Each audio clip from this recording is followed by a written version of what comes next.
आज की वीडियो में हम एक पेज का लेआउट डिज़ाइन करना सीखेंगे और इस प्रोसेस के दौरान जो भी हम सीएसएस की प्रॉपर्टीज़ यूज़ करेंगे उनके बारे में बात करते हैं। इस पेज लेआउट के अंदर हम सबसे पहले एक हेडर सेक्शन बनाएंगे और हेडर सेक्शन के नीचे हम एक कंटेंट सेक्शन बनाएंगे। उस कंटेंट सेक्शन को हम दो हिस्सों में डिवाइड करेंगे, एक हमारा मेन कंटेंट एरिया होगा और दूसरा हमारा साइड बार होगा। और फिर उसके बॉटम पे हम एक फुटर के लिए एक सेक्शन डिज़ाइन करेंगे। तो सबसे पहले हम इसका जो HTML मार्कअप है वो लिख लेते हैं। तो सबसे पहले हम एक div ऐड करेंगे और इसको हम एक क्लास दे देते हैं। Class is equals to header और इसको हम क्लोज कर देते हैं। अभी सिंपली हमने एक div ऐड की है हेडर के लिए। फिर उसके बाद हम एक div बनाएंगे मेन कंटेंट के लिए। div, इसको अगर आप क्लोज करें, अब हम इसको क्लास दे देते हैं। Class is equals to main dash content. अब ये हमारी मेन कंटेंट की डिव जो है इसको हम फर्दर दो सेक्शंस के अंदर डिवाइड करना चाहते हैं। तो इसका मतलब है हमें इसके अंदर मजीद दो डिव्स बनानी है, एक हमारे मेन कंटेंट के लिए और दूसरी साइड बार के लिए। तो इस मेन कंटेंट क्लास की जो डिव है इसके अंदर हम दो डिव्स बनाते हैं। डिव, पहले जो डिव है इसको हम क्लास असाइन कर देते हैं मेन, और इसी तरह हम एक और डिव बनाते हैं डिव, इसको हम क्लास असाइन कर देते हैं साइड बार। अब मेन कंटेंट के बाद हमने फुटर का सेक्शन बनाना है, तो उसके लिए हम एक डिव बना लेते हैं डिव। इस डिव को हम क्लास असाइन कर देते हैं class is equals to footer. अब अभी अभी हमारे पास पेज पे कोई चीज़ शो नहीं होगी, तो हम कुछ कंटेंट या कुछ टेक्स्ट इसके अंदर लिख देते हैं। फॉर एग्जांपल हेडर की जो डिव है उसके अंदर हम लिख देते हैं हेडर सेक्शन, और इसी तरह जो हमारा मेन कंटेंट है, मेन कंटेंट के अंदर हमारे पास दो डिव्स हैं। ये हमारे जो पहली डिव है ये मेन कंटेंट के लिए, तो इसके अंदर हम लिख देते हैं मेन कंटेंट सेक्शन, और जो हमारी साइड बार की डिव है इसके अंदर हम लिख देते हैं साइड बार सेक्शन, और फुटर वाले डिव के अंदर हम लिख देते हैं फुटर सेक्शन। अभी अगर हम इसको सेव करें और अपने पेज को रिफ्रेश करें तो आप देखें ये चार डिव्स हैं जो हमने ऐड किए हैं। सबसे पहले हेडर सेक्शन है, फिर मेन कंटेंट सेक्शन है, साइड बार सेक्शन है और फुटर सेक्शन है। तो अब हम इसको एक प्रॉपर लेआउट के अंदर डिज़ाइन करेंगे CSS को इस्तेमाल करते हुए। तो सबसे पहले हम हेडर सेक्शन को डिज़ाइन करते हैं। हेडर सेक्शन के लिए हमारे पास जो डिव है उसकी क्लास है हेडर, तो हम इस क्लास को इस्तेमाल करते हुए अपने हेडर सेक्शन को डिज़ाइन करते हैं। तो क्लास को एक्सेस करने के लिए हम सबसे पहले डॉट लिखते हैं, फिर उस क्लास का नेम। अब क्लास का नेम है हेडर, तो हम हेडर टाइप करेंगे। अब ब्रैकेट्स के अंदर हम इस हेडर सेक्शन के लिए अपने स्टाइल्स जो हैं इनको डिफाइन करते हैं। तो सबसे पहले हम डिफाइन करते हैं इसकी विड्थ। तो विड्थ के लिए हमारे पास CSS प्रॉपर्टी होती है विड्थ कॉलन। अब आप इसकी विड्थ जो है वो पिक्सल्स के अंदर भी डिफाइन कर सकते हैं और परसेंटेज के अंदर भी डिफाइन कर सकते हैं। तो हम यहाँ पे इसकी वैल्यू जो है वो परसेंटेज के अंदर असाइन करेंगे। हम इसको विड्थ असाइन कर देते हैं 100%। 100% का मतलब ये है कि जितना भी हमारे ब्राउज़र के अंदर जो विड्थ अवेलेबल है ये वो सारी विड्थ को कवर करेगा, 100% विड्थ को कवर कर लेगा। तो हमारा हेडर सेक्शन जो है ये फुल विड्थ होगा, मीन्स के 100% विड्थ को कवर करेगा। इसी तरह हम इसकी हाइट डिफाइन करते हैं। तो हाइट के लिए हमारे पास CSS प्रॉपर्टी होती है हाइट कॉलन। अब इसकी हाइट हम पिक्सल के अंदर डिफाइन करते हैं। तो लेट्स से जो हमारा हेडर सेक्शन है हम उसको हाइट देना चाहते हैं 90 पिक्सल्स सेमीकोलन। अब इसका हम हेडर के लिए हम बैकग्राउंड कलर भी एक डिफाइन कर देते हैं। तो बैकग्राउंड कलर के लिए हमारे पास प्रॉपर्टी होती है बैकग्राउंड डैश कलर, और इसको हम लेट्स से बैकग्राउंड कलर देते हैं ब्लैक। तो ब्लैक हम टाइप कर देंगे। तो हम इसका जो टेक्स्ट कलर है उसको वाइट कर देते हैं। तो टेक्स्ट कलर के लिए हमारे पास प्रॉपर्टी होती है कलर कॉलन वाइट। तो अब देखें हमारे पास जो हेडर सेक्शन है वो टेक्स्ट भी आपको नज़र आ रहा है। अच्छा, ये हमारा हेडर सेक्शन डिफाइन हो गया है। अगर आप इसके अंदर पैडिंग ऐड करना चाहते हैं तो हम पैडिंग भी डिफाइन कर सकते हैं। हम इसको पैडिंग देते हैं, पैडिंग कॉलन 10 पिक्सल्स। अब इसी तरह हम अपने जो मेन कंटेंट सेक्शन है उसको डिज़ाइन करते हैं। तो मेन कंटेंट सेक्शन के लिए हमारे पास क्लास है डॉट मेन डैश कंटेंट के नाम से। इसको हम कॉपी कर लेते हैं और style dot C S S के अंदर हम डॉट क्लास नेम और ब्रैकेट्स के अंदर हमारे इससे रिलेटेड स्टाइल्स आ जाएंगे।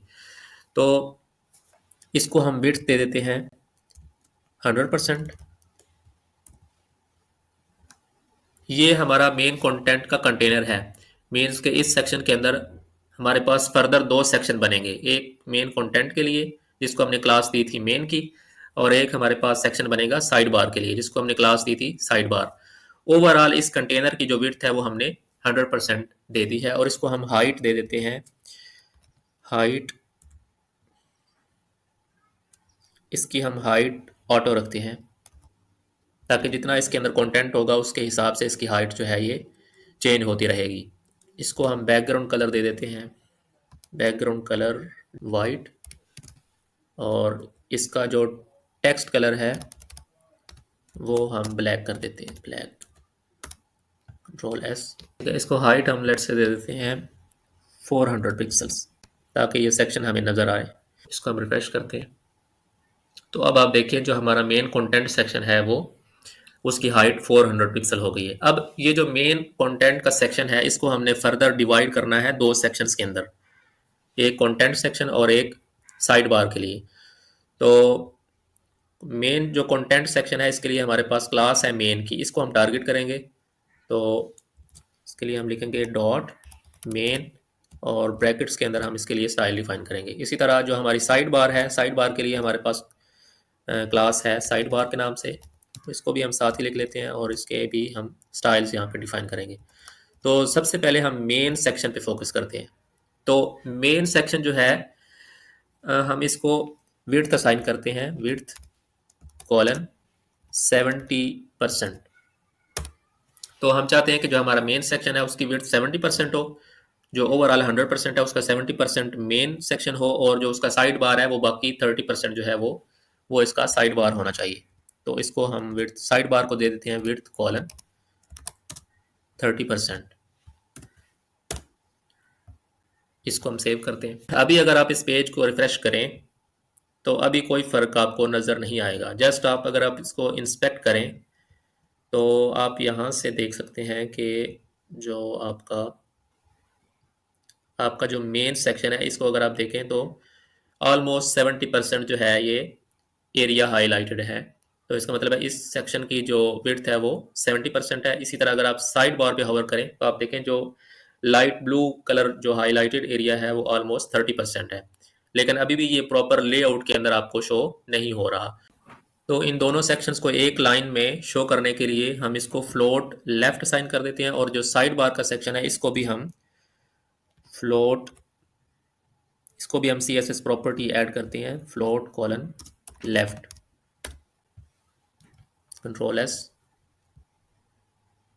अब ये जो दो प्रॉपर्टीज है इनको इस्तेमाल करते हुए हम कॉलम्स वाला जो स्ट्रक्चर है वो डिज़ाइन कर सकते हैं।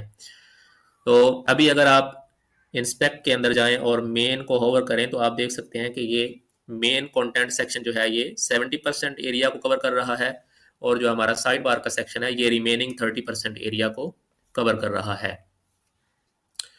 तो अब लेट्स से कि इन सेक्शंस को हम कुछ हाइट भी असाइन करते हैं, तो इसको हम हाइट दे देते हैं, हाइट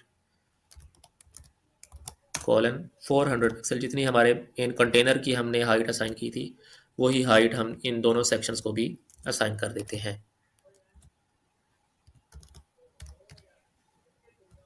और इन दोनों सेक्शंस को हम कोई बैकग्राउंड कलर भी असाइन कर देते हैं ताकि हम विजुअली इन दोनों सेक्शंस को देख सकें। तो हम इसको बैकग्राउंड कलर दे देते हैं, बैकग्राउंड कलर लेट्स से इसको हम देते हैं,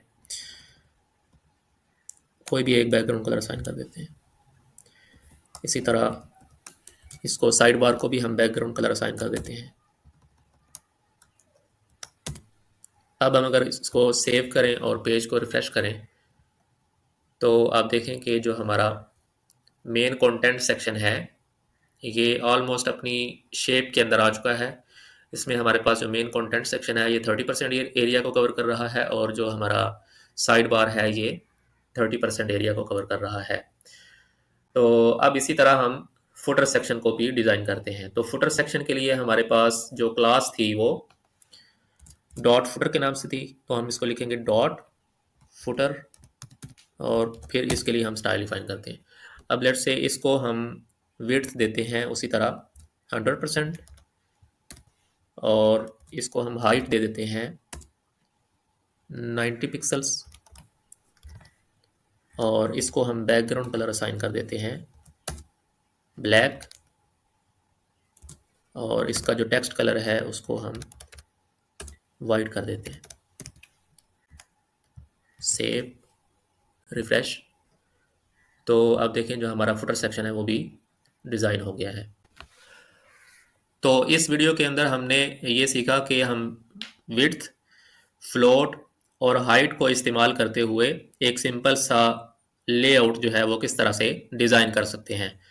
अब हेडर सेक्शन के अंदर आप लोगो और मेन्यू आइटम्स उसी तरह से ऐड कर सकते हैं, वो हम आगे अगली वीडियोस के अंदर डिस्कस करेंगे। परसेंटेज के अंदर विड्थ की वैल्यू देने का फ़ायदा ये होता है कि जैसे जैसे आपके ब्राउज़र की विड्थ कम या ज़्यादा होगी उसी हिसाब से आपके जो सेक्शंस हैं उनकी भी विड्थ ऑटोमेटिकली एडजस्ट होती जाएगी। फॉर एग्जांपल अगर हम जो हमारा ब्राउज़र है इसकी विड्थ को इंक्रीज़ करें तो आप देखें जो हमारे सेक्शंस हैं वो उसी तरह फैलते जाएंगे। तो अगर आप फिक्स्ड उसकी वैल्यू दे देंगे पिक्सल के अंदर तो वो उतनी वैल्यू ही रहेगी जितनी आपने पिक्सल के अंदर डिफाइन होगी। अगर आपके वेबसाइट को कोई मोबाइल के अंदर व्यू करेगा तो उस हिसाब से आपके जो ये सेक्शंस हैं ये एडजस्ट होते रहेंगे।